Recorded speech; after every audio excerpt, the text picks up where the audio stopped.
ನಿಮ್ಮ ಮನೆ ಆಸ್ತಿಗಳು, ನಿಮ್ಮ ಮನೆ ಪೇಪರು, ನೀವು ಇರೋದು ಎಲ್ಲೆಲ್ಲಿ ಆಸ್ತಿ ಮಾಡಿದ್ದೀರಾ, ನೀವು ಏನೇನು ದುಡ್ಡು ಏನೇನು ಪ್ರಾಪರ್ಟಿಗೆ ಇನ್ವೆಸ್ಟ್ ಮಾಡಿದ್ದೀರಾ, ಏನೇನು ನಿಮ್ಮ ಎಷ್ಟೇನು ಕ್ಯಾಶ್ ಇದೆ ಅದೆಲ್ಲ ಸೇರಿ ನೋಟಿಸ್ ನೀವು ಸೆಂಟ್ರಲ್ ಸ್ಟೇಷನ್ಗೆ 3 days 3 ದಿನ ಬಿಟ್ಟು ಬಂದು 5 ಗಂಟೆಗೆ ಸಿಲಿಂಡರ್ ಆಗಬೇಕು, ನೀವು ಡಾಕ್ಯುಮೆಂಟ್ ಸಮೇತ ನೀವು ಬರಬೇಕು ಅಂತ ನೋಟಿಸ್ ಕೊಡ್ತಾರೆ. ನನ್ನನ್ನು ಫೋರ್ಸ್ಫುಲ್ಲಾಗಿ ಕರ್ಕೊಂಬಂದು ನನಗೆ ಕಂಪ್ಲೇಂಟ್ ಕೊಡಿಸೋ ಸಮಯ. ನಿಮ್ಗೆ ಯಾರೋ ಪೊಲೀಸರು ಗೋಳಿ ಕಂಡ್ರ, ನಿಮ್ಗೆ ಯಾರು ಏಕೋಸ್ಕರ ಮಾತಾಡ್ರ, ಬೋವಿ ನಮ್ಮ ಹತ್ರ ಚೆನ್ನಾಗಿರ್ತಾನೆ ಅಲ್ಲಿಗೆ ಬೋವಿ ಇದೇನಿದ್ರೆ ಇಡೀ ಸ್ಕ್ವಾಡಲ್ಲಿ ನಾನೇ ಬಾಸ್ ಥರ ಆ್ಯಕ್ಟಿಂಗ್ ಮಾಡೋದು. ಈ ಬೋವಿ ಮಾತು ಆ ಸ್ಟೈಲ್ಗೆ ನಂಗೆ ಭಾರಿ ಬೇಚಾಗುತ್ತೆ. ನಮ್ಗೆ ಏನೇನು ಕೇಸ್ ಆಗಾರೆ, ಇದು ಯಾರ್ಯಾರು ಪಾರ್ಟಿಗಳು ಏನಕ್ಕೆ ಕಂಪ್ಲೇಂಟ್ ಕೊಡೋರು, ಕಂಪ್ಲೇಂಟ್ ಕೊಟ್ಟಿರೋನೆಲ್ಲ ಗೊತ್ತಿರೋರು, ನಮ್ಮ ಫ್ರೆಂಡ್ಸ್ಗಳೇ 4 ಜನನೂ ನಮ್ಗೆ ಗೊತ್ತಿರೋರೆ, ನಮ್ಮ ಪರಿಚಯ ಇರೋರೆ. ನಾನು ಶ್ರೀಧರು ಇಬ್ಬರು ಮಾತಾಡ್ತೀವಿ. ಮುತ್ತೋಪುರೆ ಯಾಕೆ ದುಬೈಗೆ ಹೋದ್ಮೇಲೆ ಇಂಪೋರ್ಟೆಡ್ ವಿಸ್ಕಿ ಕೊಡೋದು, ಬೇರೆ ವಿಸ್ಕಿ ಕೊಡೋದು, ಅದು ಟೆನ್ಷನ್ ಅವರು ಎಲ್ಲ ಮಾಡ್ಸ್ಬಿಡ್ರೆ ಮುತ್ತೋಪುರೆ. ಇವೆಲ್ಲ ನಾವು ಮಾಡಿದ ಪ್ಲ್ಯಾನ್ಗಳೇ, ನಾವು ಮಾಡಿದ ಸ್ಕೆಚ್ಗಳೇ. ನಮ್ಮದು ಕುಮಾರ್ ಮರ್ಡರ್ ಮಾಡೋ ಟೈಮಲ್ಲಿ ಇವೆಲ್ಲ ನಾವು ಮುತ್ತೋಪುರೆ ನೀವೆಲ್ಲ ಕೂತು ಪ್ಲ್ಯಾನ್ ಮಾಡೋ ಪ್ಲ್ಯಾನ್ಗಳೆಲ್ಲ. ಮುತ್ತೋಪುರೆ ಬಿಸ್ನೆಸ್ ಮ್ಯಾನು, ಒಂದು ಬ್ಯಾಂಕಲ್ಲಿ ಕೆಲಸ ಮಾಡ್ತಾ ನಿಮಿಷ ಅಂಡರ್ವರ್ಲ್ಡ್ ಸಿಕ್ಕೊಂಡು ಕನ್ಫ್ಯೂಸ್ ಒಳಗೆ ಅಂಡರ್ವರ್ಲ್ಡ್ ಇದ್ದರು. ಅವ್ರ ಬಾಸ್ ಹೇಳ್ತಾರೆ ಆ್ಯಕ್ಟ್ ಮಾಡೋದು ಅಷ್ಟೇ. ಯಾರು ಬಾಸು ದುಬೈನಲ್ಲಿ ಕೂತಿರೋ ಬಾಸ್ಗಳು ಏನು ಹೇಳ್ತಾರೋ ಅದ್ರ ಮೇಲೆ ಆ್ಯಕ್ಟ್ ಮಾಡೋದು. ಮುತ್ತೋಪುರ ದೂರ ಆಗ್ಬೇಕಾದ್ರೆ ಜಗಳ ಆಗ್ಬೇಕು, ಇದೇ ಕಾರಣ. ACP ಬಾಡಿಗೆ ಇನ್ಫಾರ್ಮೇಷನ್ ಕೊಟ್ಟು. ಯಾಕಂತ ಹೇಳಿದ್ರೆ ಅವನ ಹತ್ರ ಒಳ್ಳೆ 2 ಗನ್ಗಳಿರ್ತಾರೆ. ಆಮೇಲೆ ಜೊತೆಗೆ ಒಂದು ಒಳ್ಳೆ ಟಾಪ್ ಒಳ್ಳೆ ಹುಡುಗಿ ಜೊತೆಗಿದ್ದಾರೆ. ಏನಾಗ್ಬಿಡಿದೆ ಇವನಿಗೆ ಮುತ್ತೋಪುರ ಪ್ರೆಷರ್ ಹಾಕೋದ್ರಿಂದ, ದುಡ್ಡು ಕೊಟ್ಟಿರೋದ್ರಿಂದ. ಅಲ್ಲಿ ಮುತ್ತೋಪುರ ಸೋರ್ಸ್ ಇಲ್ವಲ್ಲ, ದುಬೈನಲ್ಲಿ ಕೂತಿರೋದು ನಮ್ಗೆ ಹೊರ್ತಿಗೆ ವಾಪಸ್ ಬರಲೇಬೇಕು ಅವರು. ನಾವು 4 ಇಂದ 5 ಕೇಸ್ ಹಾಕ್ಸ್ಕೊಂಡು ಹೆಚ್ಚು ಕಮ್ಮಿ ತಿಂಗಳು ಎಲ್ಲ ಮುಗಿಸೋಸ್ಕೊಂಡು ಬಳ್ಳಾರಿ ಜೈಲಿಂದ ರಿಲೀಸ್ ಆಗ್ತೀವಿ. ರಿಲೀಸ್ ಆದಮೇಲೆ ನಮ್ಮವ್ರನ್ನೇ ಒಂದು 50 ಇಂದ 60 ಜನ ಇರ್ತಾರೆ ಅವತ್ತು ಬಳ್ಳಾರಿ ಜೈಲ್ ಹತ್ರ. ಒಂದು TT ವ್ಯಾನ್ ಇರ್ತದೆ, TT ವೆಹಿಕಲ್ ಇರ್ತವೆ, ಕಾರ್ಗಳು, ಅವ್ರವ್ರ ಫ್ರೆಂಡ್ಸು ಅವರೆಲ್ಲ ಸೇರ್ಕೊಂಡ್ಬರ್ತಾರೆ. ನಾನು ಜೈಲಿಂದ ಹೊರಗಡೆ ಕಾಲು ಇಟ್ಟಿದ ತಕ್ಷಣ ನಾನು ನಮ್ಮ ಸ್ಪೆಷಲ್ ಫ್ರೆಂಡ್ಸು ಎಲ್ಲ ಕಾಣಿಸ್ಕೊಂತಾರೋ ಅಥವಾ ಅವ್ರು ನಮ್ಗೆ ನೋಡೋಕೆ ಬಂದವರು, ನಮ್ಮ ಪ್ರಸಾರ ಮಾಡೋಕ್ಕೆ ಬಂದವರು, ಫೀಲ್ಡಿಂಗ್ ಮಾಡೋಕ್ಕೆ ಬಂದವರು ಅಂತ ನನ್ನ ಕಣ್ಣು ಅವ್ರ ಮೇಲೆ ಇದೆ. ಆ ಇಬ್ಬರು ಫೇಸ್ ಹಂಗೆ ನನ್ನ ಕಣ್ಣು ಕಾಣ್ತೀನಿ. ಇವನು ಬತ್ತೇನು ರವಿದು ಕಣ್ಣು ನನ್ನ ಮೇಲೆ ಇದ್ದೇ ಇದೆ, ಫಿಗರ್ ಜ್ಞಾಪಕ ಇದೆ. ನೀವು ಹೊಸ ಫಿಗಲ್ಲ, ಒಂದೇ ಸೀನ್ ನೋಡಿದ್ರು ಕೂತು ಅರ್ಧ ಗಂಟೆ ಮಾತಾಡಿದ್ವಿ ಜೈಲೊಳಗೆ. ಯಾರೋ ಈ ಶೂಟರ್ದು ಎಲ್ಲ ಕಾಣಿಸ್ಕೊಂತಾನ, ಸ್ಟೈಲ್ ಚೇಂಜ್ ಮಾಡ್ಕೊಂಬರ್ತಾನೆ, ಶೂಟ್ ಹಾಕೊಂಬಂದಿರ್ಬೋದು ಅವನು ಏನು ಬೇಕಾದ್ರೆ ಹಾಕೊಂಬರೋಂತೂ ಅವನು ಸ್ಟೈಲ್ ಮನುಷ್ಯ ಅವನು ಅಂತ. ಎಲ್ಲ ಕಡೆ ನೋಡ್ತೀನಿ, ಕಣ್ಣು ಕಾಣಿಸ್ತಾರೆ. ನಂಬರೆಲ್ಲ ಕೇಳಿದ್ರೆ ಯಾರು ನೋಡ್ತೀರಿ, ಯಾರೇನು ನೋಡ್ತಾರೆ ಅಂತ. ಎಲ್ಲಪ್ಪ ನನ್ನ ಪರ್ಸ್ನಲ್ ಫ್ರೆಂಡ್ಸ್ ಇಬ್ಬರು ಬರಬೇಕು, ಬರ್ತಾ ಇಲ್ಲ ಅವರು, ಅದು ನೋಡ್ತಾ ಇದ್ದೀನಿ, ಗಾಬರಿ ಆಗ್ಬಿಡ್ತಾ ಇಷ್ಟು ಜನ ನೋಡ್ಬಿಟ್ಟವರು ಅಂತ ಹೇಳ್ಕೊಂಡು ನಾವು ಅಲ್ಲಿಂದ ಬಳ್ಳಾರಿಂದ ಬರ್ತಾ ಮಧ್ಯ ಎಲ್ಲ ಒಂದು ಕಡೆ ನಿಂತು ಊಟ ಮಾಡ್ತೀವಿ ಎಲ್ಲ ಸೇರಿಕೊಂಡು. ಅಥವಾ ಮೊದಲೇ ಇವ್ರು ಆರ್ಡರ್ ಮಾಡಿರ್ತಾರೆ, ಅದು ಹೋಟ್ಲಲ್ಲಿ ಗೊತ್ತಿಲ್ಲ, ನಾನು ಅದು ಮರ್ತುಬಿಟ್ಟಿದ್ದೇನೆ. ಅಲ್ಲೇ ಬಂದು ಕರೆಕ್ಟಾಗಿ ಅನ್ನಿಸ್ತಾರೆ.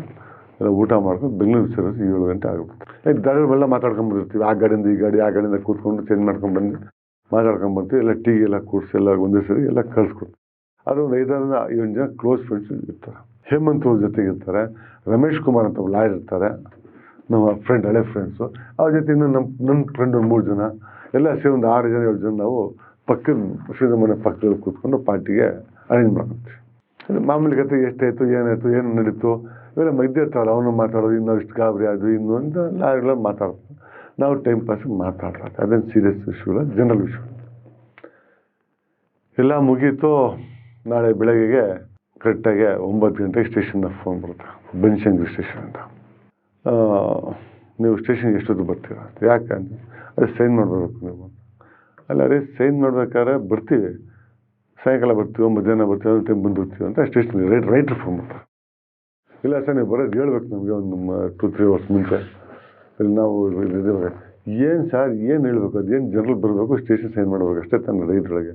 ನಮಗೆ ಲಾಯರ್ ಯಾರು ಫ್ರೀ ಇರ್ತಾರೋ ಅಥವಾ ಲಾಯರ್ ಯಾವಾಗ ನಮ್ಮ ಲಾಯರ್ ಮನೆಗೆ ಬರ್ತಾರೋ ಆ ಟೈಮ್ ಬರ್ತೀವಿ.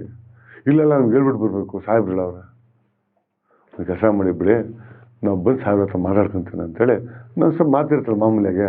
ಸ್ಟೇಷನ್ ರೈಟ್ರು ನಮಗೆ ಕ್ಲೋಸರು, ಇಲ್ಲಿ ಸಹ ಬಿಡು ಮಾತಾಡ್ತೀನಿ ನಿಮಗೆ ಅಂತೇಳಿ ನಾನು ಫೋನ್ ಇಟ್ಬಿಡ್ತೀನಿ. ಆಮೇಲೆ ಶ್ರೀಧರ್ ಲಾಯರ್ಗೆ ಮಾತಾಡ್ತಾರೆ ಪಾರ್ಟ್ಸರ್ತಿಗೆ, ಇಲ್ಲ ಸರ್ ಸೈನ್ ಮಾಡಬೇಕು, ಅದೊಂದು 15 ದಿನ ಕಂಡೀಷನ್ ಕೊಟ್ಟವ್ರು, 7 ದಿನ ಒಂದು 5-6 ದಿನ ಮಾಡಿ ಸರ್ ಸೈನ್, ನಾನು ಕ್ಯಾನ್ಸಲ್ ಮಾಡ್ಕೊತೀನಿ. ಎಲ್ಲ ಸ್ಟೇಷನ್ ಸೇರಿಸಿ ಒಂದು ಸ್ಟೇಷನ್ ಕೊಟ್ಟವ್ರೆ ಸೈನ್ ಮಾಡೋಕ್ಕೆ, ಬನಶಂಕರಿ ಸ್ಟೇಷನ್ಗೆ. ಆಯ್ತು ಬಿಡಿ ಮಾಡೋಣ ಅಂಥೇಳಿ ಲಾಯರ್ ಬರ್ತಾರೆ, ಸೈನ್ ಮಾಡ್ತೀವಿ. ಒಂದು ದಿನ ಹೋಗ್ತೀವಿ, ಒಂದು ದಿನ ಬಿಟ್ಟು ಸೈನ್ ಮಾಡ್ತೀವಿ ಅಂದರೆ ಏನಪ್ಪ ಅಂದ್ರೆ ನಾವು ಬೆಂಗಳೂರಿಗೆ ಇದ್ದೀವಿ ಅನ್ನೋದು ತೋರಿಸ್ಕೊಬೇಕು ಅಷ್ಟೇ. ಇನ್ನೇನು ದುಬೈಗೆ ಹೋಗ್ಬಿಡ್ತೀವಿ, ಎಲ್ಲ ಹೋಗ್ತೀವಿ ಅಂತೆಲ್ಲ ಅದು. ಆಮೇಲೆ ಅದು ಸೀರಿಯಸ್ ಕೇಸ್ಗಳಲ್ಲ, ಅದು ಡಿಪಾರ್ಟ್ಮೆಂಟ್ಗೂ ಗೊತ್ತು, ಎಲ್ಲರಿಗೂ ಗೊತ್ತು, ಕೋರ್ಟ್ಗೂ ಅದು ಸಣ್ಣ ಕೇಸ್ ಅಂತ ಗೊತ್ತು. ಇದಕ್ಕೆ ನಾವು ಕೇರ್ಲೆಸ್ ಮಾಡ್ತೀವಿ. ಕೇರ್ಲೆಸ್ 4-5 ಕೇಸಲ್ಲ ಅದು. ಒಂದೊಂದು ಡೇಟ್ ಒಂದೊಂದು ಕೇಸ್ಗಳು ಬರ್ತಾ ಇರ್ತವೆ. ಅದು 4 ಕೇಸ್ ಅಷ್ಟು ಕೋರ್ಟ್ ಅಟೆಂಡ್ ಈ ಏನೋ ಒಂದು ಡೇಟ್ ಅಟೆಂಡ್ ಅಂದ್ವಿ, ಇನ್ನು ಸೆಕೆಂಡ್ ಡೇಟ್ ಇಮಿಡಿಯೇಟ್ಲಿ ಡೇಟ್ ಬರ್ತಾ ಇದ್ದಾವೆ. ಆ ಡೇಟ್ ಅಟೆಂಡ್ ಆಗಬೇಕಲ್ಲ, ಹೆಂಗೆ ಅಟೆಂಡ್ ಆಗೋದು ದಿನ, ಇನ್ನು ಕೇಸ್ ಚಾರ್ಜ್ ಆಗೋಲ್ಲ. ಅದು ಇನ್ನು ಚಾರ್ಜ್ ಶೀಟ್ ಹಾಕಿ ಇನ್ನೆಲ್ಲ ವಿಟ್ನೆಸ್ ಬಂದು ಆವಾಗ ಕೇಸ್ ಆದ ಇನ್ನೂ ಕೇಸ ಒಂದು 6 ತಿಂಗಳು 1 ವರ್ಷ ಆಗಿರ್ತದೆ ಕೇಸ್. ಅವೆಲ್ಲ ಇನ್ನೂ ಲೇಟ್ ಕೇಸ್ ಅವೆಲ್ಲ ಆಗೋದು ಅಂತ ನಾವು ಟೈಮ್ ಕಿಲ್ ಮಾಡೋದು. ನಾವು ಅಪ್ಲಿಕೇಶನ್ ಆಗ್ತಾಯಿರ್ತೀವಿ ಕೋರ್ಟ್ಗೆ ಲಾಯರು. ಒಂದೊಂದು ಸರಿ ಇವರು ಜಡ್ಜ್ ಕಿರಿಕ್ ಮಾಡಿ ಅಟೆಂಡ್ ಆಗಲೇಬೇಕಂತಾರೆ. ಆ ಟೈಮ್ ಏನಾಗಿದ್ದು ನಾವು ಒಂದು 10-15-20 ಡೇಸ್ ಒಳಗೆ 10-15 ಡೇಸ್ ಒಳಗೆ ನಾವೇನು ಮಾಡ್ತೀವಿ, ಡೇಟ್ ಅಟೆಂಡ್ ಆಗೋಕ್ಕಾಗಲ್ಲ ಅಂದ್ಬಿಟ್ಟು ಒಂದು ಮೆಡಿಕಲ್ನ ಕಳಿಸ್ಕೊಡ್ತೀವಿ. ನಮ್ಮ ಫ್ರೆಂಡ್ ಒಬ್ಬ ಡಾಕ್ಟರ್ ಜಯಪ್ರಕಾಶ್ ಅಂತ ಇರ್ತಾರೆ ಇಲ್ಲಿ ಜಯನಗರ 8 ಬ್ಲಾಕ್ನಲ್ಲಿ. ಅವ್ರ ಮೂಲಕ ನಾವು ಇಬ್ಬರಿಗೂ ಫುಡ್ ಇನ್ಫೆಕ್ಷನ್ ಆಗಿದೆ ಅಂತೇಳಿ ಮೆಡಿಕಲ್ ಕಳಿಸ್ಕೊಡ್ತೀವಿ. ಮಾಮೂಲಿ ಅದು ಯಾರು ಸೀರಿಯಸ್ ತೊಗೊಳಲ್ಲ. ಅದನ್ನು ಕಳಿಸಿ ನಾವು ಡೇಟ್ಗೆ ಹೋಗಲ್ಲ, ನಾವು ಇಲ್ಲಿಗೆ ಕೋರ್ಟ್ಗೆ ಹೋಗಲ್ಲ. ಕೋರ್ಟ್ಗೆ ಹೋಗಲ್ಲ ಅಂದಿದ ತಕ್ಷಣ ಏನು ಮಾಡ್ತಾರೆ, ಸೆಕೆಂಡ್ ಡೇನೇ ಸೆಂಟ್ರಲ್ ಸ್ಟೇಷನಿಂದ ಬೋವಿ ಅಂತ ಒಬ್ಬರು ಹೆಡ್ ಕಾನ್ಸ್ಟೇಬಲ್ ಇರ್ತಾರೆ, ಆ ಸ್ಕ್ವಾಡ್ನಲ್ಲಿ ಇರ್ತಾರೆ. ಒಂದು ಸ್ವಲ್ಪ ಓದೋರು ಮನುಷ್ಯ ಚೆನ್ನಾಗೆ ಒಳ್ಳೆ ಹಿಟ್ಟು ಪರ್ಸನ್. ಅವನೇ ಲೈಕ್ ಬೋವಿನೇ ಇನ್ಸ್ಪೆಕ್ಟರ್ ಸ್ಟೈಲ್ ಆ್ಯಕ್ಟಿಂಗ್ ಮಾಡೋದು. ಯಾವ ಇನ್ಸ್ಪೆಕ್ಟ್ರು ಅಷ್ಟೆಲ್ಲ ಮಾತಾಡೋಲ್ಲ. ಈಗ ಆಯಪ್ಪನ ಇನ್ಸ್ಪೆಕ್ಟ್ರ್ ಸಬ್ ಇನ್ಸ್ಪೆಕ್ಟರ್ ಟ್ರೈ ಮಾಡ್ತಾನೆ, ಆಗಲ್ಲ ಅನ್ನೋ ಕ್ರೈಮ್ ಆಗಿರ್ತಾರೆ. ಅದಕ್ಕೆ ಮನಸ್ಸಿನ ಸಬ್ ಇನ್ಸ್ಪೆಕ್ಟರ್ ಸ್ಟೈಲ್ ಮಾತಾಡೋದು, ಸ್ವಲ್ಪ ರೂಲ್ಸ್ ರೆಗ್ಯುಲೇಷನ್ ಮಾತಾಡೋಲ್ಲ, ಭಾರಿ ಸ್ಟೈಲ್ ಬೋವಿ. ಅವ್ರು ಡಾಕ್ಟರ್ನ ಅವಾಜ್ ಹಾಕೋರು, ಶ್ರೀಧರು ಬಚ್ಚನ್ ಎಷ್ಟೊತ್ತಿಗೆ ಹಾಸ್ಪಿಟ್ಲಿಗೆ ಬಂದಿರೋ, ಏನು ಹಿಂಗೆ ಪ್ರಾಬ್ಲಮ್ ಆಗಿತ್ತು, ನೀವೇನು ಮೆಡಿಸಿನ್ ಕೊಟ್ಟಿದ್ದೀರ ಅವ್ರಿಗೆ, ಸ್ವಲ್ಪ ನಮ್ಗೆ ಹೇಳ್ಬೇಕು. ನೀವು ಯಾರು ಅಂತ ಪೊಲೀಸ್ ಸ್ಟೇಷನಿಂದ ಬಂದಿದ್ದೀವಿ. ಪೇಷಂಟ್ ಬಂದರು ಕೊಟ್ಟರು ಕಳೆದ ಪರಿಚಯ ಇರೋರು ಮೊದಲಿಂದ ನೋಡ್ತಿರೋರು. ಇಲ್ಲ ನೀವು ಸ್ಟೇಷನ್ ಬಂದು ಹೇಳ್ಬೇಕು. ನಾನು ಯಾಕೆ ಸ್ವಾಮಿ ಸ್ಟೇಷನ್ ಬರಲಿ, ನಾನು ಡಾಕ್ಟ್ರು, ಸ್ಟಮಕ್ ನೋವು ಅಂತ ಬಂದು ಕಳಿಸ್ತಾ ಪೇಮೆಂಟ್ ಅಂತ. ಡಾಕ್ಟರ್ ಸ್ವಲ್ಪ ಪಳಗಿರೋರು, ಅವರು ಬ್ರಾಹ್ಮಿಣ್ಸ್. ಅವರು ಜಯಪ್ರಕಾಶ್ ಹಳೆ ಫ್ರೆಂಡು ನನಗೆ. ಅವರು ನನಗೆ ಈ ರೋಡಿಸಮ್ ಬರೋ ಮುಂಚೆ ನನಗೆ ಪರಿಚಯ ಇರೋ ಡಾಕ್ಟ್ರು ಅವರು. ಡಾಕ್ಟ್ರ್ ಸ್ವಲ್ಪ ಗಾಬರಿ ಆಗೋರು. ಡಾಕ್ಟ್ರ್ ಗಾಬರಿ ಆಗಿ ಟಕ್ ಅಂತ ನಮ್ಮನ್ನು ಹೇಳ್ಕಳಿಸೋರು. ಅವ್ರಿಗೆ ನಮಗೆ ನಾನೇ ಡಾಕ್ಟರ್ ಹತ್ರ ಮಾತಾಡ್ತೇನೆ, ಮಾತಾಡಿ ಶ್ರೀಧರ್ ನಾವು ಮಾತಾಡಿದ್ರೆ ಡಾಕ್ಟ್ರಿಗೆ ಧೈರ್ಯ ಕೊಡ್ತೀನಿ. ಸೆಕೆಂಡ್ ಟೈಮ್ ನಾವು ಬಂದರೆ ಅವರು ನನ್ನ ಪರ್ಸನಲ್ ಪೇಷಂಟ್ ನಾನು ಕೊಟ್ಟಿದ್ದೀನಿ, ನೀವು ಒಂದು ಕೆಲಸ ಮಾಡಿ ಸ್ವಾಮಿ, ನಾನು ಏನು ಕೊಟ್ಟಿದ್ದೀನಿ ಮೆಡಿಸಿನ್ ಎಲ್ಲ ಕೊಡ್ಬೇಕಾದ್ರೆ ನೀವು ನನಗೆ ನೋಟಿಸ್ ಕಳಿಸ್ತೀನಿ. ನಿಮ್ಮ ಸ್ಟೇಷನ್ದಾನೋ DCP ಆಫೀಸಿಂದಾನೋ ಎಲ್ಲಿ ನೋಟಿಸ್ ಕಳಿಸಿ, ಅದಕ್ಕೆ ನಮ್ಮ ಲಾಯರ್ ಮೂಲಕ ನಾನೇ ಆನ್ಸರ್ ಕೊಡ್ತೀನಿ. ನಾನು ಸ್ಟೇಷನ್ ಬಂದು ಕೂತ್ಕೊಳ್ಳೋಕ್ಕಾಗತ್ತಾ, ನನ್ನ ಹತ್ರ ಎಷ್ಟು ಪೇಷಂಟ್ಸ್ ಇರ್ತಾರೆ, ನೀವು ಕರೆದೋಗಲ್ಲ. ಒಂದು ಸರ್ಟಿಫಿಕೇಟ್ ಮೆಡಿಕಲ್ ಚೆಕಪ್ ಮಾಡ್ಕೊಂಡು ನಾನು ಸ್ಟೇಷನ್ ಬಂದು ಕೂತ್ಕೊಳ್ಳೋಕ್ಕಾಗತ್ತಾ ಅಂತೇಳಿ ನೀವೊಂದು ರಿಪೋರ್ಟ್ ಕಳಿಸಿ ಹೇಳಿ ನೆಕ್ಸ್ಟ್ ಪೊಲೀಸ್ನವ್ರು ಹೋಗ್ತಾರೆ, ಅವ್ರು ಅದೇ ಥರ ಹೇಳಿ ಖಡಕ್ಕಾಗಿ ಹೇಳಿ ಕಳಿಸ್ತಾರೆ. ಇದಾಯ್ತಲ್ಲ ಅಂತ ಸುಮ್ಮನೆ ಇರ್ತೀವಿ. ಒಂದು 2 ದಿನ ಬಿಟ್ಟು ತಿರ್ಗಿ ಅದೇ ಸ್ಟೇಷನ್ದೇ ತಿರ್ಗಿ ನಮಗೆ ನೋಟಿಸ್ ಬರುತ್ತೆ. ನಿಮ್ಮ ಮನೆ ಆಸ್ತಿಗಳು, ನಿಮ್ಮ ಮನೆ ಪೇಪರು, ನೀವು ಇರೋದು ಎಲ್ಲೆಲ್ಲಿ ಆಸ್ತಿ ಮಾಡಿದ್ದೀರಾ, ನಿಮ್ಗೆ ಏನೇನು ದುಡ್ಡು ಏನೇನು ಪ್ರಾಪರ್ಟಿಗೆ ಇನ್ವೆಸ್ಟ್ ಮಾಡಿದ್ದೀರಾ, ಏನೇನು ನಿಮ್ದು ಎಷ್ಟೇನು ಕ್ಯಾಶ್ ಇದೆ ಅದೆಲ್ಲ ಸೇರಿ ನೋಟಿಸ್ ತಂದು ನೀವು ಸೆಂಟ್ರಲ್ ಸ್ಟೇಷನ್ಗೆ 3 ಡೇಸ್ 3 ದಿನ ಬಿಟ್ಟು ಬಂದು 5 ಗಂಟೆಗೆ ಸಿಲಿಂಡರ್ ಆಗಬೇಕು, ನೀವು ಡಾಕ್ಯುಮೆಂಟ್ ಸಮೇತ ನೀವು ಬರಬೇಕು ಅಂತ ನೋಟಿಸ್ ಕೊಡ್ತಾರೆ. ಇದು ನೋಡಿ ಶ್ರೀಧರ್ ಭಾರಿ ಬೇಜಾರುತ್ತೆ. ತಗೊಂಡೋಗಿ ಕೇಸ್ ಹಾಕಿದ್ದು ಸುಳ್ಳು ಕೇಸು, ಜೈಲು ತಿರುಗಿದ್ದು ಸುಳ್ಳು ಕೇಸು, ಇಲ್ಲಿ ಡಾಕ್ಟರ್ ಹತ್ರ ಹೋದ್ರೆ ಮೆಡಿಕಲ್ ಡಾಕ್ಟರ್ ಬಂದು ಇಲ್ಲಿ ಗೋಳ್ಕೊಂತಂದ್ರೆ ಇದು ಒಳ್ಳೆ ನಮ್ಮ ಹಿಂದೆ ಬಿದ್ದವರಲ್ಲಿ ಇರೋ ಅಂತ ಶ್ರೀಧರ್ಗೆ ಭಾರಿ ತಲೆ ಕೆಟ್ಟಬಿಡುತ್ತೆ. ಪಾರ್ಥನ ಫೋನ್ ತೊಗೊಂಡು ಪಾರ್ಥ ಬಂದ್ರಿ ಅಂತ ಕರೆಸ್ತಾರೆ. ಈಗ ಪಾರ್ಥ ನಮ್ಮ ಪರ್ಸ್ನಲ್ ಲಾಯರು, ಆವಾಗಲಿಂದ ಇವಾಗಲೂ ಅಷ್ಟೇ ಕರ್ಸ್ಕೊಂಡು CV ನೆಕ್ಸ್ಟ್ ಫೋನ್ ತೊಗೊಳ್ಳಿ ಅಂತ ಮಾಡ್ತಾರೆ. ಶ್ರೀಧರ್ ಫೋನ್ ಮಾಡಿ ನಿಮ್ಗೆ ನೋಡ್ಬೇಕು ನಾನು ಅರ್ಜೆಂಟ್ ಆಗಂತಾರೆ. ಬನ್ನಿ ಶ್ರೀಧರ್ ಇವಾಗಲೇ ಬಂದಿದ್ದು ಭಾರಿ ಪ್ರೀತಿಯಿಂದ CV ನಾಗೇಶ್ವರು ಅವ್ರು ನೈಟೇ ಕರೆಸ್ತಾರೆ. ನಮಗೆ 9 ಗಂಟೆಗೆ ಬಂದುಬಿಡಿ ನೈಟ್ ಅಂತಾರೆ. ಅಷ್ಟೊತ್ತು ಎಲ್ಲ ಕ್ಲೈಂಟ್ಸ್ ಎಲ್ಲ ಹೋಗಿರ್ತಾರೆ. ನಾವು ಹೋಗಿ ಕೂತ್ಕೊಂತೀವಿ 9 ಗಂಟೆಗೆ. ರಾತ್ರಿ 1-1:15 ಮಾತು ಡಿಸ್ಕಸ್ ಮಾಡ್ತಾರೆ. ನಮ್ಗೆ ಏನೇನು ಸುಳ್ಳು ಕೇಸ್ ಆಗೋರೆ, ಇವ್ರು ಯಾರ್ಯಾರು ಪಾರ್ಟಿಗಳು ಏನಕ್ಕೆ ಕಂಪ್ಲೇಂಟ್ ಕೊಡೋರು, ಕಂಪ್ಲೇಂಟ್ ಕೊಟ್ಟಿರೋನೆಲ್ಲ ಗೊತ್ತಿರೋರು, ನಮ್ಮ ಫ್ರೆಂಡ್ಸ್ಗಳೇ 4 ಜನನೂ ನಮ್ಗೆ ಗೊತ್ತಿರೋರೆ, ನಮ್ಮ ಪರಿಚಯ ಇರೋರೆ. ಒಬ್ಬ ಕ್ಲೋಸ್ ಪರಿಚಯ ಇರೋರೆ, ಒಬ್ಬ ಮಾತ್ರ ಗೊತ್ತಿಲ್ಲ ಅಷ್ಟೇ, ಅದು ಟಾಟಾ ಶೋರೂಮ್ ಸರ್ವಿಸ್ ಅನ್ನು ಗೊತ್ತಿಲ್ಲ. ಅವ್ನು ಯಾರು ಮ್ಯಾನೇಜರ್, ಅವನು ಊರು ಬಿಟ್ಟು ಹೋಗ್ಬಿಟ್ಟು ಆಲ್ರೆಡಿ ಇಲ್ಲ ಅವನು ಅಲ್ಲಿ ಆ ಶೋರೂಮ್ಗಳಿಗಿಲ್ಲ. ಒಂದು ತಿಂಗಳು ರಜಾ ಕೊಡ್ಬಿಟ್ಟು ಅವನು ಯಾರು ನಮ್ಮ ಮೇಲೆ ಕಂಪ್ಲೇಂಟ್ ಕೊಟ್ಟಿಲ್ಲ ಅಲ್ಲಿ. ಇವೆಲ್ಲ ನೋಡ್ತಾರೆ. ಇಂಥ ನೋಟಿಸ್ ಎಲ್ಲ ನೋಡ್ಬಿಟ್ಟು CV ನಾಗೇಶ್ವರು ಡ್ರಾಫ್ಟ್ ರೆಡಿ ಮಾಡಿ ಒಂದು ನೋಟಿಸ್ ನಾಳೆ ನಾಡ್ದಾಗ ನಾನು ಕೊಡ್ತೀನಿ, ಪ್ರಾಪರ್ಟಿ ಬಗ್ಗೆ ಆಸ್ತಿ ಬಗ್ಗೆ ವಿವರಣೆ ಬಗ್ಗೆ ನಾನು ಅದ್ರ ಬಗ್ಗೆ ಕೊಡ್ತೀನಿ ಅಂತ ಅವರು ರೆಡಿ ಮಾಡ್ಕೊಂಡು ಡ್ರಾಫ್ಟ್ ಡೈರೆಕ್ಟ್ ಕಮಿಷನರ್ಗೆ ಕಳಿಸೋದು. ಸ್ಟೇಷನ್ದ ಬಂದಿದೆ, ಸ್ಟೇಷನ್ ಕಳಿಸೋದು, ಡೈರೆಕ್ಟ್ ಕಮಿಷನರ್ ಕಳಿಸ್ತೀನಿ ಒಂದು ನೋಟಿಸು. ಸೆಕೆಂಡ್ ಪಾರ್ಥಂಗೆ ಹೇಳ್ತಾರೆ, ಪಾರ್ಥ ಯಾರ್ಯಾರು ಕಂಪ್ಲೇಂಟ್ ಕೊಟ್ಟವರು ಅವ್ರನ್ನ ಹೆಸರು ಕರ್ಸ್ಕೊಳ್ಳಿ, ನಾನು ಡ್ರಾಫ್ಟ್ ಕೊಡ್ತೀನಿ, ನೀವೇ ನಿಂತ್ಕೊಂಡು ಆ ಡೇಟ್ನಲ್ಲಿ ಮ್ಯಾಜಿಸ್ಟ್ರೇಟ್ ಕೋರ್ಟಲ್ಲಿ ಅಪ್ಲಿಕೇಶನ್ ಹಾಕಿ, ಅದು ಅಟೆಂಡ್ ಆಗಲಿ, ಅದು ನನ್ನನ್ನು ಫೋರ್ಸ್ಫುಲ್ಲಾಗಿ ಕರ್ಕೊಂಬಂದು ನನಗೆ ಕಂಪ್ಲೇಂಟ್ ಕೊಟ್ಟಿರೋ ಇವ್ರು ನನ್ನ ಪರಿಚಯ ಇರೋರು ನನ್ನ ಕ್ಲೋಸ್ ಫ್ರೆಂಡ್ಸು ಮನೆ ಜೊತೆ ಊಟ ಮಾಡಿದ್ವಿ ಅಂತೇಳಿ ಒಂದೊಂದು ಕಂಪ್ಲೇಂಟ್ನ ಒಂದೊಂದು ಡೇಟ್ ಆಗ್ತಾ ಹೋಗಿ ಅಂತೇಳಿ ಒಂದು ಡ್ರಾಫ್ಟ್ನ ಹೇಳ್ತಾರೆ, ರೈಟಿಂಗ್ ಬರ್ಕೊಂತಾರೆ, ಇವ್ರು ರೆಡಿ ಮಾಡ್ತೀವಿ ಕೊಡೋಕ್ಕೆ. ಸೆಕೆಂಡ್ ಡೇ ಸಿವಿಲ್ ಆ್ಯಕ್ಷನ್ ಆಫೀಸ್ಗೆ ಹೋಗ್ತೀವಿ ಬೆಳಗ್ಗೆ. ಅವತ್ತು ಭಾನುವಾರ ರಜೆ ಇರುತ್ತೆ ಸೆಕೆಂಡ್ ಡೇ. ಅದು ಸಿವಿಲ್ ಆ್ಯಕ್ಷನ್ ಆಫೀಸ್ ಕೂತ್ಕೋದು ಮಾತಾಡೋದು ಅಲ್ಲೆಲ್ಲ ಓಡಾಡ್ತಾ ನೋಡ್ತಾ ಇರ್ತೀವಿ. ಅವತ್ತು 11 ಗಂಟೆಗೆ ಹೋದ್ರೆ 12 ಗಂಟೆ ಅಲ್ಲೇ ಇರ್ತೀವಿ. ಕೆಲವು ಕ್ಲೈಂಟ್ಸ್ ಸಿವಿಲ್ ಫ್ರೀ ಆದ್ಮೇಲೆ ನಮ್ಮ ಕಷ್ಟ ತುಂಬ ಹೊತ್ತು ಮಾತಾಡ್ತಾರೆ. ಇವೆಲ್ಲ ನೋಡಿಕೊಂಡು ರೆಡಿ ಆದಮೇಲೆ ಸೋಮವಾರ ಕಳಿಸ್ಕೊಡ್ತಾರೆ ಕಮಿಷನ್ ಆಫೀಸಿಗೆ. ಅದು ಕೊಡ್ತಾರೆ, ಮಂಗಳವಾರ ರಿಸಲ್ಟ್ ಬಂದ್ಬಿಡುತ್ತೆ. ಅಷ್ಟಾಗಿದ್ದ ತಕ್ಷಣ ಇದೆಲ್ಲ ಗೊತ್ತಾಗುತ್ತೆ, ಹಿಂಗೆಲ್ಲ ಮಾಡ್ತಾಯಿದ್ದೀವಿ ಅಂತೇಳಿ. ಆಗಿದ್ಮೇಲೆ ಏನು ಮಾಡ್ತಾರೆ, ACP ಬಾವ ಫೋನ್ ಮಾಡಿ ಬರ್ತೀನಿ ಮನೆಗೆ ಮಾತಾಡ್ಬೇಕಂತ ಸ್ಟೇಟ್ ಮನೆಗೆ ಮಾಡ್ತಾರೆ. ACP ಬಾವ ಮನೆಗೆ ಬರ್ತಾರೆ. ನಮ್ಗೆ ಬೇಸಿ ಬಾವ ಭಾರಿ ಕ್ಲೋಸ್, ನಮ್ಮ ಪರಿಚಯ, ತುಂಬ ಒಳ್ಳೆ ಮನುಷ್ಯ, ಮಾತಾಡೋ ಸ್ಟೈಲ್ ಆಗಲಿ ಎಲ್ಲ ವಿಷಯ ನಮಗೆ ತುಂಬಾ ಪರ್ಸ್ನಲ್. ಅವರು ACP ಬಾವ ಸ್ವಲ್ಪ ಸಾಕಷ್ಟು ಪರ್ಸ್ನಲ್ ಆಗಿತ್ತು. ಅವ್ರು ಬಂದು ಶ್ರೀಧರ್ಗೆ ಹೇಳ್ತಾರೆ, ಏನು ಶ್ರೀಧರ್ ನೀವು ಯಾಕೆ ಹೋದ್ರಿ ಸಿವಿಲ್ ಆ್ಯಕ್ಷನ್ ಮನೆಗೆ, ಯಾಕೆ ಕಮಿಷನರ್ ನೋಟಿಸ್ ಕಳಿಸಿರಿ, ನಿಮ್ಗೆ ಯಾರೋ ಪೊಲೀಸ್ ಗೋಳಿ ಕಂಡ್ರ, ನಿಮ್ಗೆ ಯಾರು ಏಕೋಸ್ ಮಾತಾಡ್ರ, ಮತ್ತು ನೀವು ಯಾಕೆ ಪೊಲೀಸ್ ಮೇಲೆ ಕೇಸಾಗಿ ಹೊರಟಿದ್ದೀರಾ, ನಿಮ್ಗೆ ಏನೇ ಬೇಕು ಪೊಲೀಸ್ ಮೇಲೆ ಅಡ್ಮಿಷನ್ನು, ನಿಮಗೆ ಪೊಲೀಸ್ನಿಗೆ ತೊಂದರೆ ಕೊಟ್ಟಾರ. ಇಡೀ ಬೆಂಗಳೂರು ಸಿಟಿ ಅಂಡರ್ವರ್ಲ್ಡ್ನ ಕ್ಲೀನ್ ಮಾಡ್ತಾ ಇದ್ದಾರೆ. ರೇವಂತ್ ಸಿದ್ದ ಕಾಲದೊಳಗೆ ಅಜಯ್ ಕುಮಾರ್ ಸಿಂಗ್ ಟೈಮ್ನಲ್ಲಿ ಈ ಕಮಿಷನ್ ಟೈಮ್ ಇಡೀ ಕ್ಲೀನ್ ಮಾಡಿ ನಿಮ್ಮ ಹೆಸರು ಬಂದಿದೆ, ನಿಮ್ದು 2-3 ಕೇಸ್ ಬಂತು, ಆ ಕೇಸ್ನ ಕ್ಲಿಯರ್ ಮಾಡ್ತಾ ಇದ್ದೀವಿ. ಅದೇನು ಸೀರಿಯಸ್ ಕೇಸಾ ಅಥವಾ ನಿಮಗೆ ಬೇಲಾಗ್ದಂಗೆ ಇರೋದಂಥ ಕೇಸ್ ಅವೆಲ್ಲ, ಅಥವಾ ಆರ್ಮ್ಸ್ ಆಕ್ಟ್ ಗುಂಡಾಕ್ಟ್ ಹಾಕೋರ, ನಿಮ್ಗೆ ಏನು ಹಾಕಿದ್ರಿ, ನೀವು ಯಾಕೆ ಅಷ್ಟು ಪರ್ಸನಲ್? ಇಲ್ಲ ಸರ್ ನನಗೆ ತುಂಬಾ ಬೇಜಾರಾಗೋಯ್ತು, ಇಷ್ಟೆಲ್ಲ ಕೇಸ್ ಹಾಕಿರೋ ಜೈಲಿಗೆ ಹೋದ್ವಿ ಬಂದ್ವಿ, ನನಗೇನು ಮನಸ್ಸಿಗೆ ಬೇಜಾರಾಗಿಲ್ಲ. ನಾನು ಸ್ಟಮಕ್ ಪೇನ್ ಅಂತ ಬಂದು ಸ್ಟಮಕ್ ಪೇನ್ ಆಯಿತು, ಇನ್ಸ್ಪೆಕ್ಷನ್ ಆಗಿತ್ತು, ಆ ಕಾರಣಕ್ಕೆ ಒಂದು ಮೆಡಿಕಲ್ ಕೋರ್ಸ್ ಡಾಕ್ಟರ್ನ ಸ್ಟೇಷನ್ಗೆ ಕರೆಸಿ ಅಂತಾರೆ. ನಾನು ಏನು ಸರ್ ಮಾಡಲಿ ಕಡೆಗೆ, ಆ ಕಾರಣ ನನ್ನ ಮನಸ್ಸು ಬೇಜಾರಾಗೋಯ್ತು. ಇನ್ನು ಸುಮ್ಮನೆ ಹಿಂಗೆ ಕೂತರು ಆಗಲ್ಲ ನನಗೆ. ಡಾಕ್ಟ್ರಿಗೆ ಬಿಟ್ಟಿದ ತಕ್ಷಣ ಇರ್ತದೆ, ನೆಕ್ಸ್ಟು ನಮಗೆ ತಿರ್ಗಿ ನೋಟಿಸ್ ಕಳ್ಸವ್ರೆ. ಯಾವ ಬಂತು ನೋಟಿಸ್ ಕಳ್ತಕ್ಕೆ ಭಾವ ಈ ಸೆಂಟ್ರಲ್ ಸ್ಟೇಷನ್ಗೆ ಬಂತು ಸರ್ ಅಂತ. ಇದು ಈ ನಾಲೆಜ್ ಇಲ್ಲ ಅವ್ರಿಗೆ. ಇಲ್ಲಿಗೆ ಟಾಪ್ ಲೆವೆಲ್ ಆಫೀಸರ್ ಗೊತ್ತಿಲ್ಲ ಮೋಸ್ಟ್ಲಿ, ಅದು ಕಮಿಷನ್ ಆಫೀಸ್ ಲೆವೆಲ್ಗೆ ಟಾಪ್ ಅಜಯ್ ಕುಮಾರ್ ಸಿಂಗ್ ಗೊತ್ತಿಲ್ಲ. ಸ್ಟೇಷನ್ನವ್ರು ಮಾಡಿರೋ ಕೆಲಸ ಅನ್ಸುತ್ತೆ ಇದು, ಅದು ಸೆಂಟ್ರಲ್ ಸ್ಟೇಷನಲ್ಲಿ. ಅದೇ ಹಿಂಗೆ ಮಾಡೋಣ ಸರ್, ಯಾರ ಕಡೆ ಬಂದು ಕೊಡಿ ನೋಟಿಸ್ ಬಂತು ಸರ್, ನೋಟಿಸ್ ತೋರಿಸಿದ್ರು.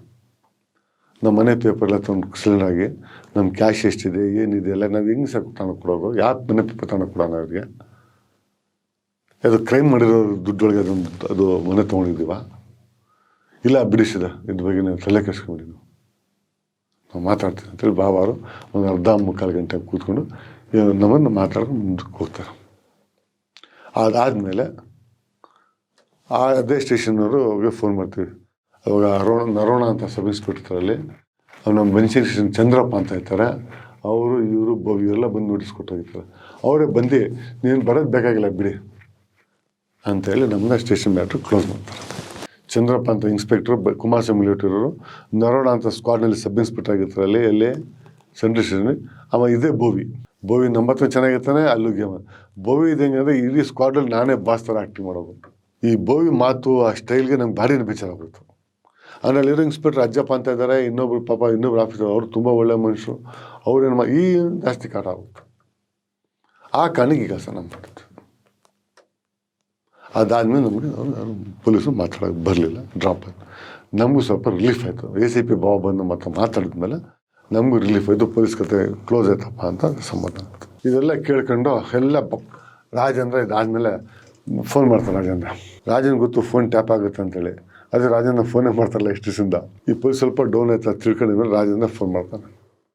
ಇವರು ಬರಲ್ಲ ಮಾತಾಡಬೇಕು ತುಂಬ ಜನ ನೋಡಿ ಅಂತ. ಬಾ ರಾಜೇಂದ್ರ, ನೀನು ನೋಡಿ ಯಾವಾಗ ನೋಡಿದ್ದು ನಾನು ಸೈಲೆಂಟ್ ಆಗ್ತಲ್ಲ ಆವಾಗ ನೋಡಿದ್ದು, ಹೆಚ್ಚಿಗೆ 2 ತಿಂಡಿ ತಿಂದು ಬಾ ಅಂತೀನಿ, ಬಾ ಅಂತ ಬರ್ತೀನಿ ಅಂತಾನೆ. ರಾಜೇಂದ್ರ ಬರ್ತಾನೆ. ರಾಜೇಂದ್ರ ಬಂದು ರಾಜೇಂದ್ರಿಗೆಲ್ಲ ಫೀಲ್ ನಮ್ಗಿಂತ ಅವನು ಅಷ್ಟೇ ಪಳಗಿರೋ ರೂಢಿಸಮ್ ಒಳಗೆ. ರಾಜೇಂದ್ರ ಜೈಲು ಸ್ಟೇಷನ್ನು ಪೊಲೀಸೆಲ್ಲ ಭಾರಿ ಪಳಗಿರೋ ಮನುಷ್ಯ, ಅವ್ನು ಗೊತ್ತು ಯಾವಾಗ ಬರಬೇಕು ಯಾವಾಗ ಬರ್ಬೋದು. ಅವ್ನು ನಗ್ತಾರೆ ರಾಜೇಂದ್ರ. ಬಿಡುಗರು ಎಲ್ಲ ಆಗುತ್ತೆ, ಫೇಸ್ ಮಾಡಿಲ್ಲ, ಆಯ್ತಲ್ಲ ಮುಗಿತಲ್ಲ ಬಿಡು. ಅವ್ನು ಯಾವುದು ಕೇಳಲ್ಲ, ಯಾವ ಕೇಸ್ ಆಯಿತು ಏನು ಸ್ಟೇಜ್ ಎಲ್ಲ ಗೊತ್ತಲ್ಲ, ಅವೆಲ್ಲ ಕೇಳಲ್ಲ. ಗುರು ಇವನೇನು ಕತೆ ಅಂತಾನೆ. ನನಗೆ ಕಿವಿಗೆ ಬಿತ್ತು, ಅವರು ಜೈಲ್ ಹತ್ರ ನೋಡೋಕೆ ಬಂದಿದ್ರಲ್ಲ ಅಂತ ಕೇಳ್ತಾರೆ. ಯಾರು ಶೂಟರು. ಆಗ ರಾಜನಿಗೆ ಹೇಳ್ತೀನಿ, ಹಿಂಗಾಯಿತು ಏನೋ ನಡೀತು, ನಮ್ಮ ಜೈಲಿಂದ ಕರ್ಕೊಂಬರ್ತೀನಿ ಅಂತ ಹೇಳೋರು. ಅವ್ರ ಎಂಥ ನನ್ನ ಮಕ್ಕಳಪ್ಪ ಇವೆಲ್ಲ ಅಂತ ರಾಜೇಂದ್ರ ಅಂತಾನೆ. ಎಲ್ಲ ಒಳ್ಳೆ ಸ್ಕೆಚ್ ಆಗ್ತದೆ ಬಿಡು ನಮ್ಮ ಮಕ್ಕಳು ಅಂದ್ಕೊಂಡು ನೋಡಿ ಸರಿ ಬಂದರೆ ಮಾತ್ರ ಅವನ್ನ ಬಿಡಿಸೋಬೇಡ. ಅಲ್ಲೇ ಅವರು ನಾನು ದಿನ ಕಾಯ್ತಾ ಇದ್ದೀನಿ, ಫೋನ್ ಮಾಡ್ತಾರೆ, ಫೋನೇ ಬರ್ತಾಯಿಲ್ಲ ಅವ್ರದ್ದು. ಇವಾಗ ನಾವಾಗ ನಾವು ಫೋನ್ ಮಾಡಿ ಕೇಳೋಂಗಿಲ್ಲ ಅವ್ನು ರವಿಗೆ.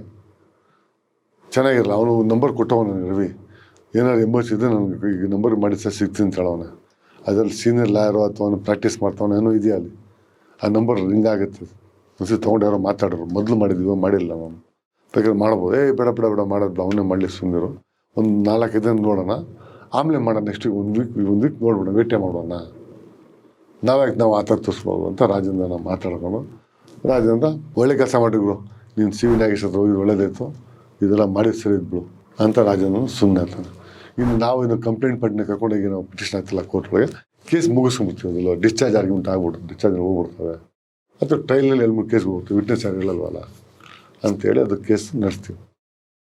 ಇದು ಮಾತಾಡ್ಕೊಂಡು ಹಿಂಗೆ ಪೆಂಡಿಂಗ್ ಇರೋ ಟೈಮ್ ಏನಾಗುತ್ತೆ, ಒಂದು 4 ದಿನಕ್ಕೆ 3 ದಿನಕ್ಕೆ ಇದ್ದಿದ್ದಂಗೆ 8 ಗಂಟೆಗೆ ಫೋನ್ ಬರುತ್ತೆ. 8 ಗಂಟೆ ಫೋನ್ ಏನು ಬರುತ್ತೆ, ಬಚ್ಚನ್ ಅವ್ರು ಇದ್ದಾರಾ ಅಂತ ಕೇಳ್ತಾರೆ, ಬಚ್ಚನ್ ಇದ್ದಾರಾ ಅಂತಾರೆ. ಅವ್ನು ಕೇಳೋ ಟೈಮಲ್ಲಿ ಇನ್ನು ಯಾವುದೇ ಸ್ಟೇಷನ್ ಯಾರು ಪೊಲೀಸ್ ಆಫೀಸರ್ ಫೋನ್ ಮಾಡೋಕೆ ಮಾಡ್ತಾವ, ನಾನು ಬಚ್ಚನ್ ಮಾತಾಡ್ತಾ ಇದ್ದೀನಿ ಅಂತಾನೆ. ಬಚ್ಚನ್ ಚೆನ್ನಾಗಿದ್ದೀರಾ ಹಂಗೆ ಹಿಂಗೆ ಅಂತ ಮಾತಾಡ್ಕೊಂಡು, ನಾನು ನಿಮ್ಮ ಮನೆಗೆ ಒಂದ್ಸರಿ ಬಂದಿದ್ದೀನಿ, ನೀವು ಮರ್ತು ಬಿಟ್ಟಿದ್ದೀರಾ, ನಿನ್ನ ಬಗ್ಗೆ ಪರಿಚಯ ಇದೆ, ನಾನು ಅಗ್ನಿ ಪೇಪರೆಲ್ಲ ಓದ್ತೀವಿ, ನಾನು ನಿಮ್ಮ ತುಂಬ ಸೀಸರ್ ಮತ್ತು ನಿಮ್ಮದು ನಾವೆಲ್ಲ ತುಂಬ ಅಭಿಮಾನಿಗಳು ಅಂತ. ಏನು ವಿಷಯ ಅಂತ, ವಿಷಯ ಏನಂದರೆ ನಿಮ್ಗೆ ಯಾರು ಶೂಟ್ ಮಾಡೋಕ್ಕೆ ಓಡಾಡ್ತಾ ಇದ್ದಾರೋ, ನಿಮಗೆ ಫೀಲ್ಡಿಂಗ್ ಹಾಕಿದ್ದಾರೋ, ಜೈಲ್ ಹತ್ರ ಮನೆ ಹತ್ರ ಮಾಡೋಕ್ಕೆ ಓಡಾಡ್ತಾ ಇದ್ದಾರೋ ಅವ್ರು ನಮ್ಮ ಜೊತೆ ಇದ್ದಾರೆ, ನಮ್ಮೊಂದು ಸ್ಪಾಟ್ ನಮ್ಮ ಕಡೆ ಗೊತ್ತಿರೋ ಕಡೆ ಒಂದು ಕಡೆ ಇದ್ದಾರೆ ಅವರು, ಅದೆಲ್ಲ ನೋಡಿದ್ದೀವಿ, ನೀವು ಅಂತೇಳಿ ನಾವು ಅವ್ರಿಗೆ ಹಾಕ್ಕೊಡ್ತೀವಿ, ನೀವು ಬೇಕಾದ್ರೆ ಹೊಡಿಬೋದು ಅವರಿಗೆ, ನಾವು ಊಟ ಮಾಡ್ತಾಯಿದ್ದೀವಿ, ಒಂದು 10 ನಿಮಿಷ ಬಿಟ್ಟು ಮಾಡ್ತೀವಿ ಅಂತ ಫೋನ್ ಇಡ್ತೀವಿ. ನಾವು ಊಟ ಮಾಡ್ತಲ್ಲ ಅವಾಗ ಸಣ್ಣ ಫೋನ್ ಬಂತಲ್ಲ, ನಾವೇನೋ ಪ್ಲ್ಯಾನ್ ಮಾಡ್ಕೊಂಡು ಎಲ್ಲೋ ಯಾವುದೋ ಮೂಡ್ ಹೊಡಗಿದ್ವಿ, ಇದನ್ನು ಹೊಸ ಬಂತಲ್ಲ ಪ್ಲ್ಯಾನು ಅಂತ ಹೇಳಿ ಫೋನ್ ಇಡ್ತೀವಿ. ನಾವು ಅಷ್ಟು ಊಟ ಮಾಡಿರಲ್ಲ, ಹಂಗೆ ಕೂತು ಮಾತಾಡ್ತೀವಿ, ತಿರ್ಗಿ ಒಂದು 10 ನಿಮಿಷ ಹೊಡೆದು ಫೋನ್ ಬರುತ್ತೆ, ಆ ಫೋನ್ ಶ್ರೀಧರ್ ತೊಗೊತಾರೆ. ಅವನು ನರ್ತಸ ಮಾತಾಡಿ ಈಸಿ ಆಗಿರ್ತಾನೆ, ಸರ್ ಚೆನ್ನಾಗಿದ್ದಾರೆ ಸರ್, ಶ್ರೀಧರ್ ಸರ್ ಹಂಗೆ ಹಿಂಗೆ ಅಂತ ಶ್ರೀಧರ್ ಸರ್ ಅಂತ ಚೆನ್ನಾಗಿ ಮಾತಾಡ್ತಾನೆ. ಸರ್ ನಾವೆಲ್ಲ ನೋಡ್ತಾ ಇದ್ದೀವಿ, ಪೇಪರ್ಲ್ಲ ಓದ್ತಾ ಇದ್ದೀವಿ, ನಿಮ್ಮ ಕೇಸ್ ಹಾಕಿದ್ದು ನಿಮ್ಮ ಮೇಲೆ ನಡೀತದಕ್ಕೆಲ್ಲ ನೋಡ್ತಾ ಇದ್ದೀವಿ ಸರ್ ಪೇಪರ್ ಒಳಗೆಲ್ಲ ಅಂತ. ಏನು ರೀ ಹೇಳ್ರಿ, ಇದೇನೋ ಬಚ್ಚನ್ ಅಂತ ಮಾತಾಡಿದೆ ಸರ್ ಇವಾಗ, ಅದು ಬಚ್ಚನ್ ಹೇಳಿದ್ರು ನಿಮಗೆ ಅಂತ ಹೇಳ್ತಾರೆ. ಸರ್ ಹಿಂಗಿದ್ದಾನೆ, ಇವ್ ನಿಮ್ಗೆ ಶೂಟ್ ಮಾಡೋಕ್ಕೆ ಬಂದಿದ್ದಾನೆ, ಇಂತಿಂಥ ಕಡೆ ನೀವು ಅಂತ ಹೇಳಿದ್ರೆ ನಾವು ಕರ್ಕೊಂಡೋಗಿ ತೋರಿಸ್ತೀವಿ, ನೀವು ಬೇಕಾದ್ರೆ ಅವ್ರಿಗೆ ಹೊಡಿಬೋದು ಶೂಟರ್ಗೆ, ನನ್ನ ಅಡ್ದೂರೆಲ್ಲಪ್ಪ ಬರೋಕ್ಕಾಗುತ್ತೆ, ಚಿಕ್ಕಮಗಳೂರು ಆ ಕಡೆಗೆಲ್ಲ ಅಂತಾರೆ, ಹಾಸನ ಚಿಕ್ಕಮಗಳೂರು ಬರೋಕ್ಕಾಗಲ್ಲ ಅಂತ ವರ್ಷಿದ್ರು. ನೀವು ಕೆಲಸ ಮಾಡಿ ಸರ್, ನೀವು ಬರೋದು ಬೇಡ, ಬಚ್ಚನ್ ಕಳಿಸ್ಬಿಡಿ ಸರ್, ಸಾಕು ಮಾಡೋಣ. ಬಚ್ಚನ್ ಬಂದು ಒಂದೇ, ನಾನು ಬಂದು ಒಂದೇ ಅಲ್ವಾ, ಇಬ್ಬರು ಬಂದು ಒಂದೇ ಅಲ್ವಾ, ಬಚ್ಚನ್ ಶೂಟ್ ಮಾಡೋ ಒಂದೇ, ಎಲ್ಲರೂ ಯಾರು ಮಾಡೋ ಒಂದೇ, ನಾವು ಇಬ್ಬರೇ ಮಾಡೋದಕ್ಕಲ್ವಾ, ನೀವು ಇಬ್ಬರೇ ಮಾಡೋದು. ಹೌದು ಸರ್ ನೀವು ಮಾಡಿ ಚೆನ್ನಾಗಿರುತ್ತೆ, ಬಚ್ಚನ್ ಮತ್ತು ಬೇರೆ ಹುಡುಗ ಕಳಿಸಿ ಸರ್, ನಾನು ಈಸಿ ಹಾಕ್ಕೊಡ್ತೀನಿ, ನಿಮಗೆ ಈಸಿ ಹೊಡಿಬೋದು. ಅವತ್ತ ಗನ್ನು ಇದೆ ಸರ್, ಗನ್ ಇಲ್ದಿ ಟೈಮಲ್ಲಿ ಹೇಳ್ತೀನಿ, ಅದೇ ಟೈಮ್ ಬೇಕಾದ್ರೆ ಹೊಡಿಬೋದು. ನೀವು ಕೆಲಸ ಮಾಡಿ, ನೀವು ನಮ್ಮ ಅಕ್ಕ ಪರಿಚಯ ಇಲ್ಲ, ನೀವು ಯಾವ ಬಂದಿದ್ದು ನಮ್ಗೆ ಹೇಳ್ತೇವೆ, ನಾವು ಮರ್ತ್ಬಿಟ್ಟಿದ್ವಿ, ನೀವು ಸರಿ ಬನ್ನಿ ಮನೆಗೆ ಮಾತಾಡೋಣ, ಡಿಸ್ಕಸ್ ಅದ್ರ ಬಗ್ಗೆ ಆಮೇಲೆ ಯೋಚನೆ ಮಾಡೋಣ. ನೀವು ಇದ್ದಿದ್ದಂಗೆ ನಾನು ಫೋನ್ ಮಾಡಿ ಇಂಥ ಕಡೆ ಇದ್ದಾನೆ ಬಂದು ಮಾಡಿಬಿಡಿ ಅಂದರೆ, ಈ ಥರ ಎಷ್ಟು ದಿನ ಶೂಟ್ಗಳು ಬಂದು ನಮ್ಗೇನು ಗೊತ್ತು. ಮುತ್ತೊಬ್ಬರೇ ದುಬೈ ಕೂತವ್ರೆ, ಮುತ್ತೊಬ್ಬರಿಗೆ ಏನು ಕೆಲಸ, ನಮ್ಗೆ ಹೆಂಗೆ ಮಾಡಿ ಓಡಿಸೋಕೋಸ್ ಯಾರ್ಯಾರು ಕಳಿಸ್ತಾ ಇರ್ತಾರೆ, ಬರೋ ಶೂಟ್ಗಳನ್ನ ಎಲ್ಲಿ ಎಷ್ಟು ದಿನ ಕೂಡ ಹೊಡ್ಕೊಂಡು ಕೂತ್ಕೊಳ್ಳಿ, ಬರ್ತಾರೆ ವೆಯ್ಟ್ ಮಾಡ್ತಾರೆ, ಅದು ಸಿಗ್ನಲ್ ಕಾಯ್ತಾರೆ ಹೋಗ್ತಾರೆ, ಅಥವಾ ನಮ್ಮ ಕೈಗೆ ನಾವು ಡೈರೆಕ್ಟ್ ಸಿಕ್ಬಿಟ್ರೆ ಅದು ನಾವು ಕೈ ಕಾಲು ಮುರಿದು ಸ್ಟೇಷನ್ ಕೊಡ್ತೀವಿ, ನಾವು ಶೂಟ್ ಮಾಡೋಕ್ಕಾಗಲ್ಲ, ನಮ್ಮ ದುಶ್ಮನ್ ಅಲ್ವ ಏನು ಹಂಗೆ ಮಾಡ್ತಾರೆ, ಕೈ ಕಾಲು ಮುರಿದು ಸ್ಟೇಷನ್ ಕೊಡ್ತೀವಿ ಅವನಿಗೆ, ನಮ್ಮ ಕಣ್ಣಿಗೆ ಬಿದ್ದರೆ ಸಿಸ್ಕೊಂಡ್ರೆ ಅಂತ ಶ್ರೀಧರ್ ಹೇಳಿ ಫೋನು ಇತ್ತು. ಆಯಿತು ಸರ್ ನಾನು ಬರ್ತೀನಿ, ಟೂರ್ ಹಿಡಿತೀನಿ ಅಂತ ಅವನು ಚೆನ್ನಾಗಿ ಮಾತಾಡಿ ಫೋನ್ ಇಡ್ತಾನೆ. ನಾನು ಶ್ರೀಧರು ಇಬ್ಬರು ಮಾತಾಡ್ತೀವಿ. ಮುತ್ತೊಬ್ಬರೇ ಯಾಕೋ ದುಬೈಗೆ ಹೋದ್ಮೇಲೆ ಇಂಪಾರ್ಟೆಂಟ್ ವಿಷಯ ಕೂರೋದು, ಬೇರೆ ವಿಷಯ ಕೂರೋದು, ಅದು ಟೆನ್ಷನ್ ಅವರು ಎಲ್ಲ ಮರ್ತುಬಿಡ್ರೆ ಮುತ್ತೊಬ್ಬರೇ. ಇವೆಲ್ಲ ನಾವು ಮಾಡಿದ ಪ್ಲ್ಯಾನ್ಗಳೇ, ನಾವು ಮಾಡಿದ ಸ್ಕೆಚ್ಗಳೇ, ನಮ್ಮದು ಕುಮಾರ್ ಮರ್ಡರ್ ಮಾಡೋ ಟೈಮ್ನಲ್ಲಿ ಇವೆಲ್ಲ ನಾವು ಮುತ್ತೊಬ್ಬರೇ ನೀವೆಲ್ಲ ಕೂತ್ಕೊಂಡು ಪ್ಲ್ಯಾನ್ ಮಾಡೋ ಪ್ಲ್ಯಾನ್ಗಳೆಲ್ಲ, ಯಾವ ರೀತಿ ಮಾಡಬೇಕು, ಏನು ಮಾಡಬೇಕು ಅಂಥೇಳಿ ಮುತ್ತೊಬ್ಬರೇ ಗೊತ್ತಿದ್ದು. ಸೋನಾ ಅಂತ ಬಂದು ಅವ್ನು ಶೂಟ್ ಮಾಡಿದಾಗ ಇದೇ ಥರ ನಡೀತು ಪ್ಲ್ಯಾನ್ಗಳು. ಮುತ್ತೊಬ್ಬರು ಹೊಸ್ದಾಗೇನು ಇದೇ ಪ್ಲ್ಯಾನನ್ನು ಅಪ್ಲೈ ಮಾಡ್ತಾವಲ್ಲ, ಒಂದು ಗುಂಡೊಳಗೆಲ್ಲ 2 ಅಕ್ಕಿ ಹೊಡೆಯೋ ಪ್ಲ್ಯಾನು. ಮುತ್ತೊಬ್ಬರೇ ಅಷ್ಟು ಟಾಪ್ ಕ್ರಿಮಿನಲ್ ಅಲ್ಲ ಮುತ್ತೊಬ್ಬರು, ಆ ಥರ ಫೈಟರು ಅಲ್ಲ. ಮುತ್ತೊಬ್ಬರು ಬಿಸ್ನೆಸ್ ಮ್ಯಾನು, ಒಂದು ಬ್ಯಾಂಕಲ್ಲಿ ಕೆಲಸ ಮಾಡ್ತಾಯಿದ್ದ ಮನುಷ್ಯ, ಅಂಡರ್ವರ್ಲ್ಡ್ ಒಂದು ಸಿಕ್ಕೊಂಡು ಕನ್ಫ್ಯೂಸ್ ಒಳಗೆ ಅಂಡರ್ವರ್ಲ್ಡ್ ಇರ್ತಾರೋ, ಅವ್ರ ಬಾಸ್ ಹೇಳ್ತಾರೆ ಆ್ಯಕ್ಟ್ ಮಾಡೋದು ಅಷ್ಟೇ. ಯಾರು ಬಾಸು, ದುಬೈನಲ್ಲಿ ಕೂತಿರೋ ಬಾಸ್ಗಳು ಏನು ಹೇಳ್ತಾರೋ ಅದ್ರ ಮೇಲೆ ಆ್ಯಕ್ಟ್ ಮಾಡೋದು. ಮುತ್ತುಪ್ರಿನ ದೂರ ಆಗ್ಬೇಕಾದ್ರೆ ಜಗಳ ಆಗ್ಬೇಕಾದ್ರೆ ಇದೇ ಕಾರಣ. ಮುತ್ತುಪ್ರಿ ಓನ್ ಡಿಸಿಷನ್ ಏನು ಮಾಡೋಕ್ಕಾಗ್ತಾ ಇರಲಿಲ್ಲ. ಅಶೋಕ್ ಶೆಟ್ಟಿ ಅಂತ ಹೇಳಿ, ಶರತ್ ಶೆಟ್ಟಿ, ಅಶೋಕ್ ಶೆಟ್ಟಿ. ಶರತ್ ಶೆಟ್ಟಿ ಹೇಳ್ತಾರಲ್ಲ, ಅಶೋಕ್ ಶೆಟ್ಟಿ ಏನು ಹೇಳ್ತಾರೆ ಅದ್ರ ಮೇಲೆ ಆಟ ಆಡೋದು, ಪ್ಲ್ಯಾನ್ ಮಾಡೋದು. ಇದೆಲ್ಲ ನಮಗೆ ಮುತ್ತುಪ್ರಿ ಮಾಡ್ತಾರಲ್ಲ. ಒಂದೇ ಗುಂಡೊಳಗೆ ಅವ್ನಿಗೆ ಹೊಡಿಬೇಕು, ನಾವು ಅವ್ನು ಹೊಡೆದು ಅವ್ನು ಸಾಯಬೇಕು, ಅವ್ನು ಹೋದ ಅವನು, ನಾವು ಜೈಲಿಗೆ ಹೋಗ್ಬೇಕು ಇಬ್ಬರು. ಒಂದಷ್ಟು 2 ವರ್ಷ ಜೈಲಿಗೆ ಹೋದರೆ ಇಲ್ಲಿ ಮುಗಿಸೋಣ ನಮಗೆ ಅಂತ ಪ್ಲಾನ್ ಇರುತ್ತೆ. ಅಕಸ್ಮಾತ್ ಅವನೇನೋ ರವಿದೇನೋ ಫೋನಿಗೆ ಬಂದರೆ ಒಂದು ವಾರ ಆದ್ದಿದ್ದು ತಳ್ಳ್ರಿ, ನೀವು ನಾವು ಬ್ಯುಸಿ ಇದ್ದೀವಿ ಅಂತೇಳಿ, ಆಮೇಲೆ ನೆಕ್ಸ್ಟ್ ಏನು ಪ್ಲ್ಯಾನ್ ಮಾಡೋಣ, ಇದೇನೋ ಗೇಮ್ ನಡೀತದೆ ಇಲ್ಲಿ ಅಂತ ನಾನು ಶಿದ್ರು ಮಾತಾಡ್ತಾರೆ. ಈ ವಿಷಯನಲ್ಲಿ ರಾಜೇಂದ್ರ ಜೊತೆ ಇನ್ನು ಮಾತಾಡೋಕ್ಕೆ ಹೋಗಲ್ಲ ಅಂತ ಗೊತ್ತಾಗಿತ್ತಂದ್ರೆ ನಾವು ಇನ್ನೂ ವೆಯ್ಟ್ ಮಾಡ್ತಾನೆ ಇದ್ದೀವಿ. 2ನೇ ದಿನ 3 ದಿನ ಫ್ರಂಟ್ ಪೇಪರ್ ಬರುತ್ತೆ. ಎರಿಕ್ ಅನ್ನೋನು ಬಾಂಬೆ ಶೂಟರು ಹಾಸನಲ್ಲಿ ಕರ್ಕೊಂಡು ಎನ್ಕೌಂಟರ್ ಮಾಡೋ ಡಿಪಾರ್ಟ್ಮೆಂಟ್ ಅಂತ ಜೋರ ಅನಿಸ್ತು.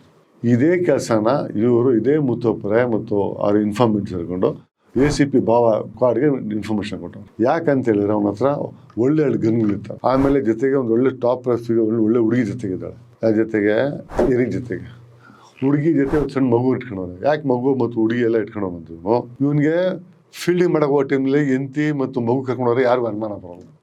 ಯಾವ ಮದುವೆ ಮನೆಗೆ ಬೇಕಾದ್ರು, ಯಾವ ಕೋರ್ಟ್ಗಾರ ಹೋಗ್ಬೇಕು, ಯಾವ ಸ್ಟೇಷನ್ ಬೇಕಾದ್ರೂ ಹೋಗ್ಬೋದು. ಜೊತೆಗೆ ಮಗು ಇರುತ್ತೆ, ಇವನು ಎತ್ಕೊಬೋದು. ಶೂಟ್ ಗಿಟ್ ಹಾಕೊಂಡು ಹೋದ್ರೆ ಪ್ರಸಾರ ಏನೋ.